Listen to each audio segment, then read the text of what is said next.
আমরা আমরা কারো দাফন করতে চাই না। উনি যে কথাটা বলছে সেটা ওনার স্টেটমেন্ট। আসলে দাফন কার হচ্ছে তো সেটা বাংলার মানুষ দেখতেইছে। হ্যাঁ, যে তারা যে দলটা করে সেই দলের অস্তিত্ব এখন পরগাছা। এরা নিজের কোনো অস্তিত্ব নাই। এরা এখন রাজাকার আর আলবদরদের সঙ্গে হাত মিলিয়ে নিজের ইয়েরা জাহির করতে চাচ্ছে। ওরা যদি ওদের সক্ষমতা থাকে, ওদের যদি হ্যাটন থাকে, ওদের যদি গ্রহণযোগ্যতা থাকে, ওরা মাঠে আসুক, শাপলাকলি নিয়ে আসুক না, মাঠে আসলে বোঝা যাবে যে তাদের গ্রহণযোগ্যতা কতটুকু আছে। আমরা কাউকে দাফন করতে চাই না। দাফন তাদের অটোমেটিকলি তাদের দাফনই হয়ে যাবে। এই 12 তারিখে নির্বাচনটা যদি সঠিকভাবে হয়, যদি লেভেল প্লেয়িং ফিল্ড থাকে, সাধারণ মানুষ যদি ভোট দেওয়ার সুযোগ থাকে, তখন দাফন তাদের অটোমেটিকলি হয়ে যাবে, আমাদেরকে বলতে হবে না। সেক্ষেত্রে মনে করি আমাদের কাজ আমরা করতেছি। আমাদের নির্বাচনী ক্যাম্পিং, আমাদের সাধারণ মানুষের কাছে আমাদের ভোট চাওয়া এবং তাদের যে রেসপন্স অত্যন্ত পজিটিভ।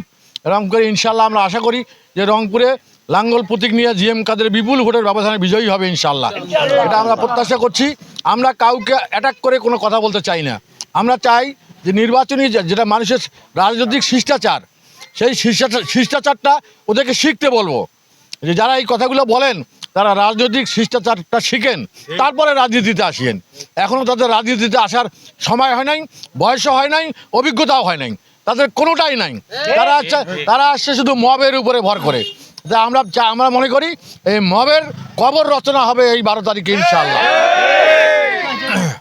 ওর কথা হলো কি, ওরা তাহলে আমি যদি কথা বলি তো ওরা পাকিস্তানপন্থী, ওরা পাকিস্তানের লোক হয়ে আসছে এখানে।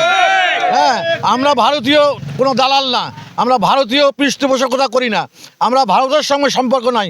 আমরা ভালোবাসি আমার দেশটাকে, আমার দেশের স্বার্থটাকে সমুন্নত রেখে যদি কারোর সঙ্গে সম্পর্ক করতে হয়, করতে আপত্তি নাই। আমার ন্যায্য অধিকার আদায় করে নিয়ে ভারত তো আমাদের প্রতিবেশী, ভারতের সঙ্গে আমাদের সব ধরনের রিলেশন আছে, আমাদের সমস্ত কিছু ইম্পোর্ট হয়। আজকে হাসনাত আব্দুল্লাহ এই কথাটা বলে না যে কদিন আগে 4000 টন চাল আমদানি করলেন ভারত থেকে? তখন কোথায় ছিল আপনারাই বলি? আপনাদের 77তম বার্ষিকীতে আপনারা শুভেচ্ছা জানান, যে তখন আপনাদের কই ছিল এই জম? এগুলো কথার কথা, এগুলো কথার সঙ্গে কাজের কোনো মিল নাই। আমরা বাংলাদেশি, আমরা এই বাংলাদেশটাকে বিনির্মাণ করতে চাই, এই বাংলাদেশটাকে বিশ্বের দরবারে পরিচিতি করতে চাই, সেটাই আমাদের মূল এজেন্ডা। আমরা কারো দালাল না, আমরা কারো পক্ষপাতিত্ব করার কোনো সুযোগ নাই। বরঞ্চ তারাই কারো না কারো এজেন্ট হয়ে এসে এই বাংলাদেশটাকে একটা জঙ্গি রাষ্ট্রে রূপান্তরিত করার জন্য একটা পায়তারা, অশুভ পায়তারা করতেছে, এটা আমরা মনে করি।